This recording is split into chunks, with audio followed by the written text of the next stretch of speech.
नमस्कार, मैं शिवानी रतूड़ी लाइव में आपका स्वागत करती हूँ। बिहार की राजनीति में शब्दों की जंग और आरोपों की बौछार थमने का नाम नहीं ले रही है। अब की बार निशाने पर है पूर्व मुख्यमंत्री और आरजेडी नेता तेजस्वी यादव। और वार किया है जनसुराज के सूत्रधार प्रशांत किशोर ने। मंगलवार को जमुई में पत्रकारों से बातचीत करते हुए पीके ने तेजस्वी के वायरल डांस वीडियो पर तीखी टिप्पणी की। कहा, जब राघोपुर के लोग बाढ़ से त्रस्त हैं तब उनके विधायक रात में पटना के मरीन ड्राइव जेपी गंगा पथ पर घूमकर डांस कर रहे हैं। दिखाता है कि बिहार के लोगों के दर्द और पीड़ा से इन्हें कोई सरोकार नहीं है। तेजस्वी यादव का एक वीडियो सोशल मीडिया पर जमकर वायरल हो रहा है, जिसमें वो मस्ती के मूड में दिख रहे हैं और इस वीडियो ने प्रशांत किशोर को राजनीतिक हमला करने का एक मौका दे दिया है। पीके ने कहा कि वीडियो बताता है कि नेता और जनता के बीच भावना और जिम्मेदारी कितनी गहरी खाई बन चुकी है। लेकिन प्रशांत किशोर यही नहीं रुके। उन्होंने तेजस्वी की शिक्षा और रोजगार पर दिए गए बयानों को लेकर भी करारा पलटवार किया। उन्होंने तंज कसते हुए कहा कि अगर तेजस्वी ने थोड़ी भी पढ़ाई की होती तो मेरी नकल करने की जरूरत नहीं पड़ती। खुशी है कि अब सही चीजों की नकल कर रहे हैं। पहले तो केवल हिंदू मुसलमान और कट्टा रंगधारी की राजनीति करते थे। पीके का यह हमला साफ तौर पर तेजस्वी की राजनीतिक शैली पर सीधा प्रहार था।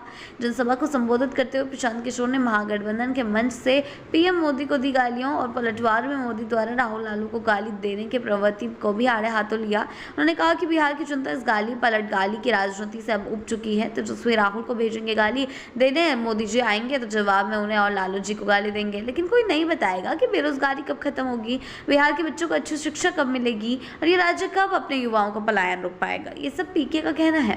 प्रशांत किशोर ने अपनी बात को बिहार की अस्मिता और युवाओं के भविष्य से जोड़ते हुए कहा कि असली चिंता इस बात की है कि बिहार के बच्चे दूसरे राज्यों में मजदूरी करते हुए बिहारी कहकर अपमानित किए जा रहे हैं।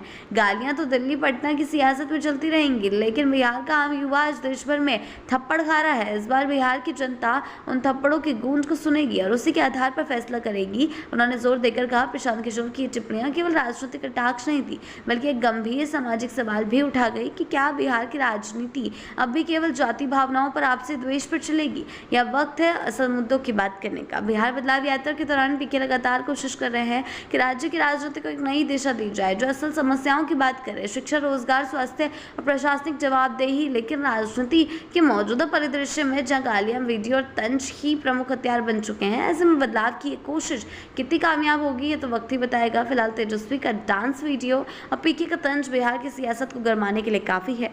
सड़कों पर पानी हो या ट्विटर पर आग, बिहार में चुनाव भले दूर हो लेकिन चुनावी तेवर और हर दिन किसी नई खबर का चेहरा बन चुके हैं। हर नेता, हर बयानबाजी अब चुनाव से पहले एक नया तूल पकड़ेगी। जिस तरीके से मोदी जी की मां को गाली दी गई थी, मोदी जी को मां के नाम पर गाली दी गई थी, उनकी माता का अपमान हुआ था, उस पर जो गाली गलौज की सारी चीज़ें सामने आई हैं, उसने अब बिहार की सियासत को बेहद गरमा दिया है। और चुनाव से पहले ये मुद्दा जरूर विपक्ष के लिए मुसीबतें खड़ी करने वाला होगा। ऐसी ही अपडेट्स के लिए जुड़े रहे हैं लाइव के साथ ही चैनल को सब्सक्राइब करना ना भूलें और हमारी फेसबुक और वेबसाइट के साथ भी जरूर जुड़ें।